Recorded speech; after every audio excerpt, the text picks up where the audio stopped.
Hi, everyone. For those that don't know, I'm Elizabeth Chambers, and I am one of your center moms. I have three children that have had services through the Niagara Children's Center, and I am a personal lover of the F words and everything that they stand for, and the tools and the possibilities that come with the tools. We started using the F words with our youngest, William Chambers. He's one of the ambassadors this year. A few years ago when he was really little. And it was something coming from my end because I discovered it by working with Can Child in one of their research projects. And I absolutely fell in love with the possibilities that are there and the positivity that comes from using the F words and the tools. With us, William, in the very beginning, it was very, very bleak. A lot of what we got was this is what he can't do, this is what he won't be able to do, this is the dark, the dreary. We don't think that you should keep him alive. We don't think there's a value to society. It was a lot of negative won't, can't, and awful aspects of that. My husband and I had to make a conscious choice to forget about the can'ts and won'ts and just say, hey, this is what he can and this is what he might do. That's where the F words really came into play for us. I didn't know what they were called in the beginning, but we really made a conscious effort to say, hey, guess what? He's still alive. That's a huge win. We're still going. That's another huge win. He's responding to us. That's a huge win.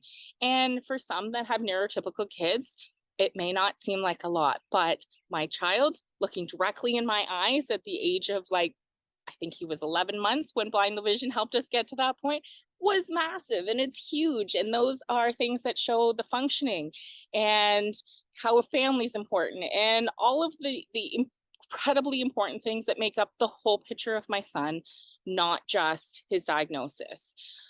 He has more labels than my pantry, but he is so much more than that.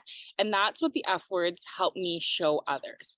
It's something that I have fallen so in love with that I insist on having it on all his care plans and introducing to any service provider or anybody that starts working with him.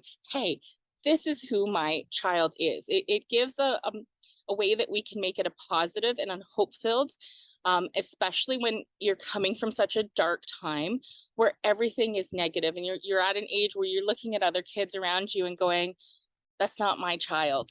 For somebody that was so affected as William is, it's a way of having us step back for a second, breathe, and say, hey, but we're still succeeding and we still have hope. And yes, we don't know what tomorrow brings, but look at where we are now and look how beautiful that is. And that can be for any child. And that's what I really loved about the F words. And that's what made me realize that it could be used for anybody. Because I've done one for myself, I've done one for my husband, I've done one for all of our kids. And I found it was a great way for us to get to know each other.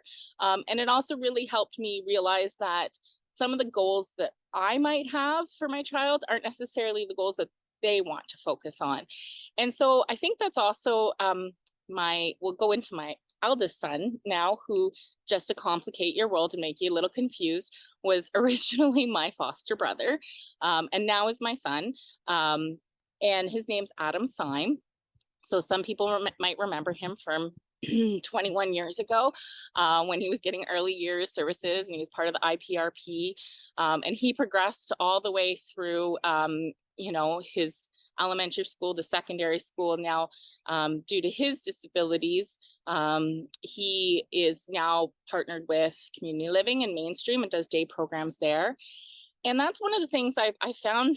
It's really ironic that I see more of things like the one-page profiles and who I am and those kind of documents now that he's an adult, because they really use them at these services, and they have them in those programs so that everybody gets to know each other and everybody knows who the clients are that are there. And I think that is a huge thing that I could really see that common language going along the way. So going from early intervention and early years programs into your school age, then going into the middle schools and high schools and then beyond.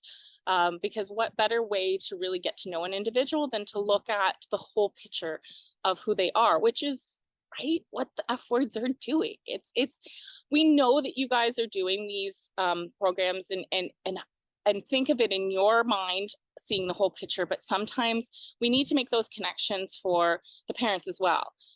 Because a lot of times we're in the trenches. Those that meet my daughter Daisy Chambers, who is 11 next month. That flew by in a flash too. When she was an infant and toddler, she had dyspraxia of speech. So she was coming to for the preschool speech and language program. But if you met and talked to her today, nobody would have a clue that she came to you guys, because you've done such an incredible job of helping her learn the skills she needed in order to function fully. And therefore, it's only when she's really tired that we might see some of the signs coming out. But other than that, her speech is completely neurotypical, which shows that I've got a huge range of kids, but I see the F words applicable for her too, because we're in the trenches, and I think anybody that's had a child, it doesn't matter who you are or what your child is like, or any of the circumstances. There's going to be, diaper changes and sickness and running to daycare and running to work, and there's going to be so many busiest times that we're just go go go go go, right? It's how many times do you sit back and like, wait, how did 4 years go? How did 10 years go? How did 25 years disappear like that? And the power of the F words is giving a moment to step back and say, hey, look at this kid. Look at the joy that's here. Look at what their abilities are. Look at what's important to them. Look at what's something that is valuable to them, and that can help with the goal definition as well. It can help us see where they've come, where they're at, and where they're going. And if we can get a common language going for everybody, look at the possibility that you guys at the Niagara Children's Center can be helping start this along for our whole region. And then who knows where the limit is. But I know that for me, the F words has been an incredible way for me to get to know my kids and for me to share who they are to others. And what more can we ask for? So I really, really, I'm grateful from the bottom of my heart that you guys are taking on this initiative. Thanks very much. Bye.